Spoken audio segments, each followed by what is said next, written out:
Bonjour à tous et bienvenue sur cette nouvelle vidéo. Ça faisait un petit moment sur la chaîne qu'on n'avait pas fait une petite vidéo update.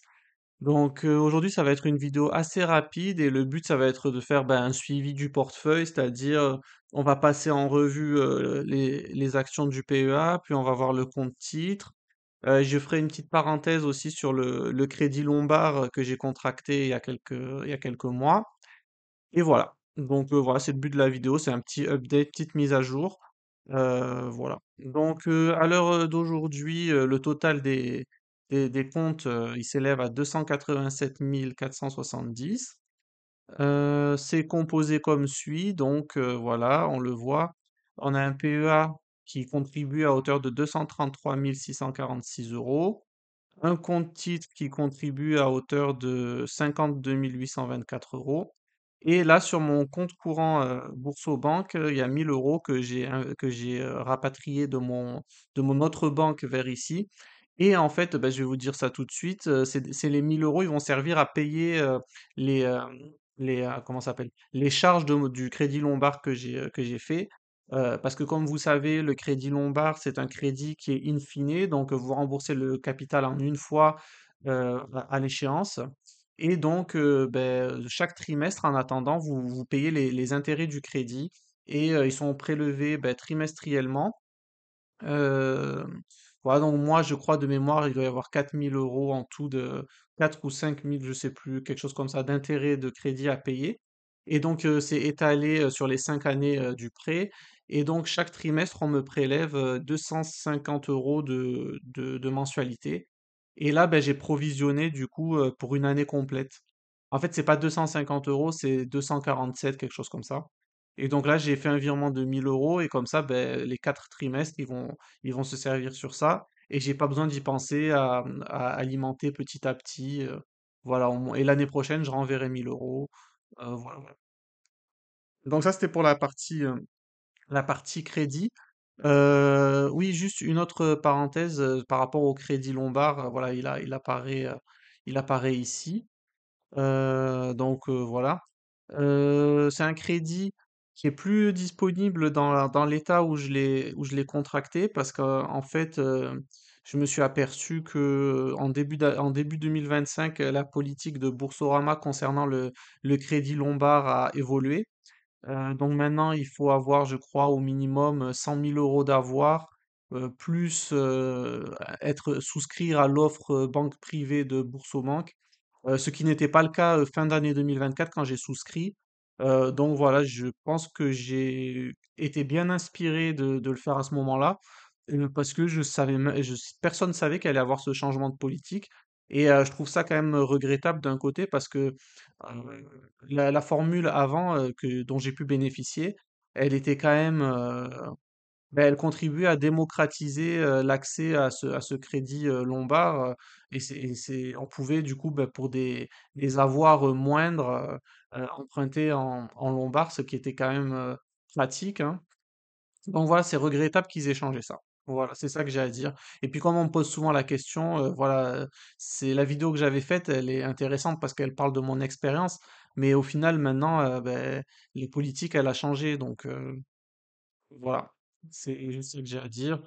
La politique, elle est la suivante. Il faut avoir, je crois, 100 000 euros d'avoir et puis souscrire à l'offre banque privée. Donc, effectivement, ça élimine pas mal de personnes et c'est dommage.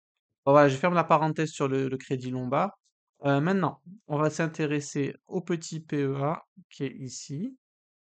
Et oui, juste pour terminer avec ce crédit Lombard, du coup, si j'avais su, j'aurais peut-être emprunté une plus grosse somme. Mais bon, le but, c'est pas non plus d'être trop risqué. Je savais que en empruntant 25 500, je crois, je prenais aucun risque. Et le but, c'est voilà, de prendre aucun risque et de pas me mettre en danger. Mais je sais que même si j'avais peut-être emprunté 10 000 de plus ou peut-être 15 000, je me serais pas mis en danger pour autant. Mais bon, c'est pas grave. Voilà. Hein, comme on dit, la bourse, c'est le temple des regrets. Et on a des regrets tous les jours. Et aussi des fois des surprises agréables. Donc voilà, on va passer sur le petit PEA. Allez, c'est parti. Ok, donc on est sur le PEA. On va passer en revue les valeurs, hein, je vais vous expliquer parce que Du coup, là, il y a tous les résultats des boîtes qui ont été publiées. Donc, j'avais fait une vidéo détaillée pour les résultats de LVMH. Après, c'est vrai que j'ai pas refait d'autres vidéos pour les résultats de toutes les autres boîtes. Mais voilà, je vais vous résumer ça vite fait. Donc L'Oréal, on a eu un cours globalement qui n'a pas été surpris par les résultats. On va dire c'est resté flat parce que au final les résultats ils étaient en accord avec les attentes. Donc voilà, on avait quand même une croissance organique des ventes de 5%. C'est pas négligeable hein, dans un contexte économique qui n'était pas forcément le plus favorable. Donc moi franchement, L'Oréal, je suis pas du tout déçu des performances et peut-être j'envisage de réinvestir les dividendes que je vais recevoir en mai-juin, sur cette entreprise-là, ou j'hésite entre renforcer encore Air Liquide, mais bon, on en reparlera. En tout cas, voilà, des bonnes performances pour L'Oréal. Donc les marchés n'ont pas sanctionné en tout cas. Voilà, des résultats conformes aux attentes. LVMH, on a eu, on a, en fait, LVMH c'est un peu différent parce que bon, on a eu une croissance, enfin non, je veux dire une stabilité du chiffre d'affaires, on va dire, sur l'année 2024. Et donc, ça s'est avéré être moins pire que prévu. Cependant, le cours, il avait déjà bien monté avant la publication des résultats parce que avant que LVMH publie, il y a Richemont qui a publié. Donc, Richemont, ils ont été les premiers à ouvrir le bal, entre guillemets. Donc, c'est là où vraiment les cours, ils ont bondi. Plus tard, ça a été confirmé par les publications de Burberry, qui ont été aussi supérieures aux attentes, donc ça a fait monter LVMH. Ce qui fait que quand LVMH a publié en troisième position ses résultats, bah, les cours ils n'ont pas bougé parce que du coup ça avait déjà bien monté par avant et donc les attentes elles s'étaient réajustées dans ce laps de temps on va dire. Mais voilà, bon, j'avais fait une vidéo détaillée sur les résultats d'LVMH, donc je vais pas m'attarder trop ici. Donc voilà, depuis, on a quand même eu une belle hausse parce que faut quand même se rappeler qu'à un moment, on était à 580 de mémoire. Euh, et donc voilà, ça a bien remonté. Euh, donc effectivement, la bourse, ben, comme on le voit un exemple ici, de 580, on est maintenant à 702. C'est les montagnes russes, hein, beaucoup de volatilité hein, sur les actions et le stock picking. Voilà, donc on passe à Ferrari. Donc Ferrari également, là on a eu des résultats qui ont vraiment surpris les marchés à la hausse et depuis, ben, l'action, elle s'est envolée entre guillemets, donc elle a quand même bien pris. Moi je suis bien content d'avoir un PRU à 325. Donc c'est une action que je prévois de garder sur le long terme. Là on est à 482 actuellement. Donc, bah, les gens, ils se sont vraiment aperçus, si vous voulez, que, enfin, tout le monde le savait déjà, mais bon, les résultats 2024 ont confirmé que c'est vraiment le Hermès de la voiture. Et puis, il y a tout, vraiment tout ce que vous pouvez attendre chez Ferrari. Vous avez l'héritage, l'authenticité, l'histoire de la marque qui s'étale à travers des décennies.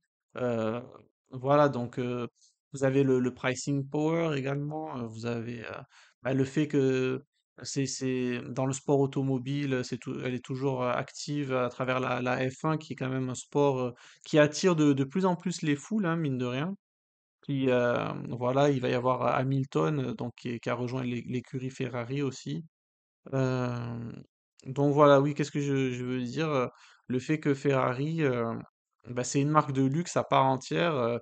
Euh, donc qui regroupe bah, tout ce qu'on peut attendre d'une marque de luxe, c'est-à-dire une forte désirabilité, euh, une réputation qui s'étale à travers les décennies.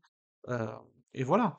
Donc après, voilà, ce qui a été agréablement surprenant dans les résultats, c'est que ils n'ont pas vendu beaucoup plus de voitures. Je crois qu'ils ont vendu que 89 voitures de plus par rapport à 2024, mais ils ont eu un résultat net qui a bondi, et c'est dû notamment à la division customisation et personnalisation des véhicules sur lequel Ferrari met l'accent justement pour faire des bénéfices plus gros. Et on voit que ça fonctionne hein, parce que ils ont pu, de par l'augmentation du cash flow, financer une hausse de 22% du dividende. Donc cette année, on va avoir un dividende augmenté de 22%. Bon après ça reste, négligeable, parce que, Ferrari ne verse pas énormément de dividendes, enfin et puis même comparativement au prix de l'action, bah, ça revient à peut-être même pas 1 de rendement donc voilà. Après on sait tous que, bah, Ferrari c'est une boîte de croissance, hein. Donc voilà, des résultats qui ont été salués par les marchés sur Ferrari.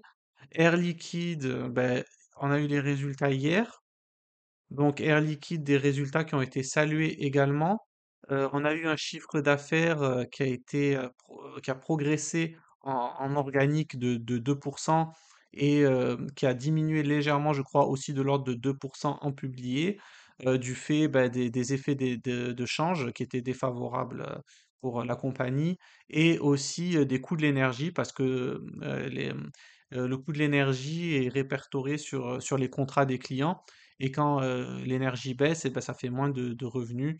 Donc c'est pour ça qu'en publié, on a une baisse et en organique, on a une croissance des ventes de 2%. Mais ce qui a donc c'est une stabilité légèrement à la hausse, ce qui est satisfaisant. Et d'ailleurs, les marchés l'ont salué euh, lors de la séance post-résultat. Qu'est-ce que j'allais dire de plus? Mais ce qui a surtout surpris favorablement, c'est l'excellence opérationnelle et la très bonne gestion des coûts de l'entreprise, dans le sens où ils ont réussi à encore augmenter leur marge opérationnelle et ils disent bien que c'est pas terminé, qu'ils prévoient encore qu'elle augmente encore.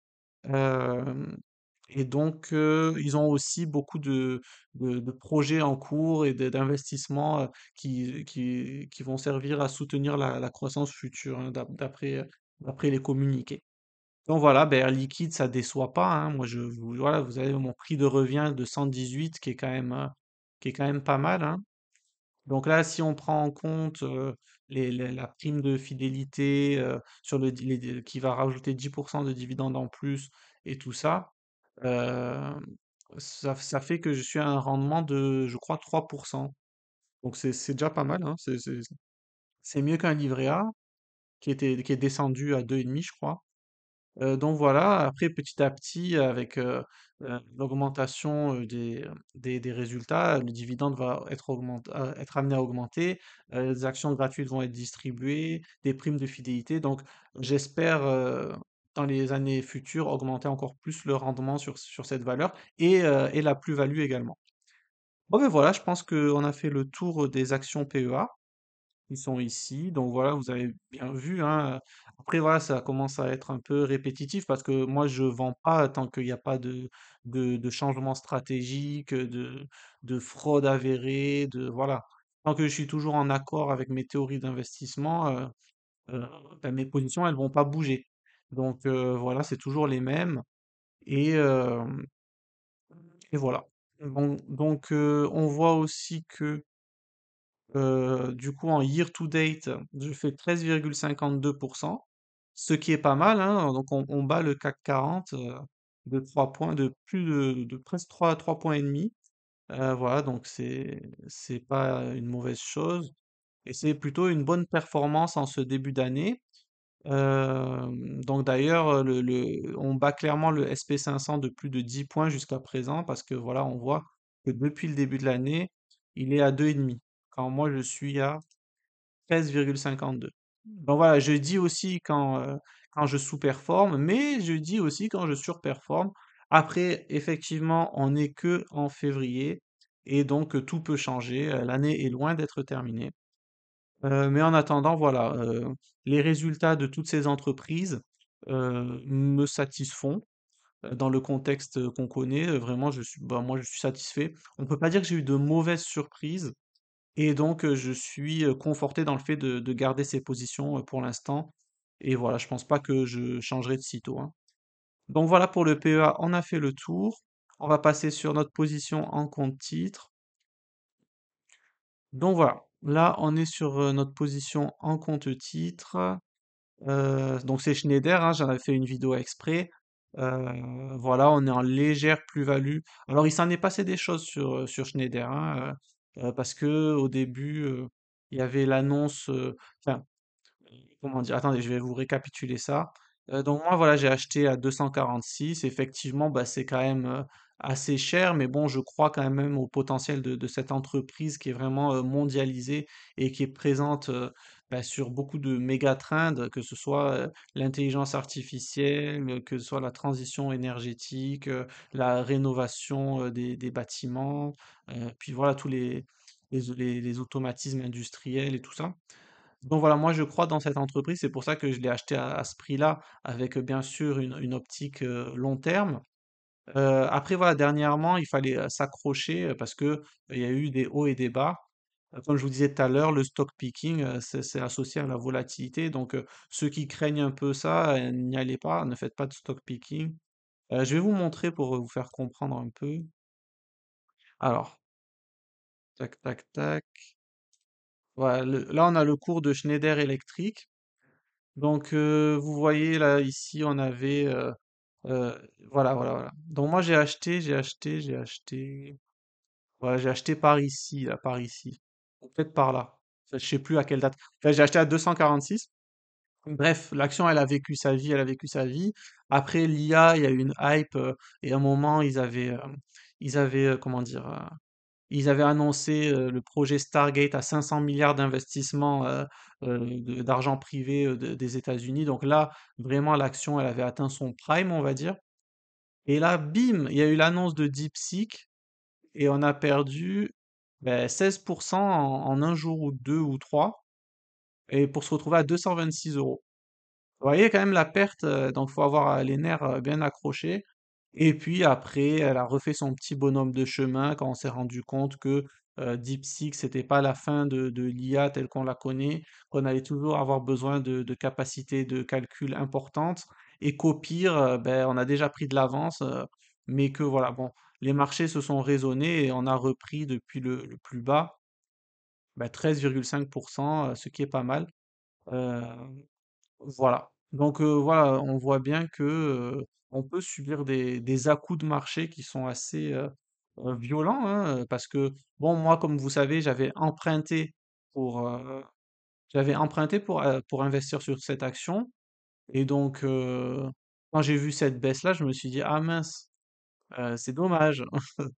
Et après, bon, j'attendais de voir. Moi, je suis pas quelqu'un qui m'excite et tout, que je vais dire voilà, là, ça baisse comme ça, je vais vendre ou quoi. Je suis pas comme ça, mais en tout cas, ce que je me suis dit, c'est que c'est dommage que j'ai pas acheté aux 226 euros. Là, ça m'aurait bien fait plaisir, hein. Mais bon, j'ai juste pris mon mal en patience et puis c'est remonté. Mais bon, tout ça pour vous dire, voilà, ayez les nerfs bien accrochés en bourse, et si vous supportez pas les soubresauts du marché, n'allez pas en bourse tout simplement.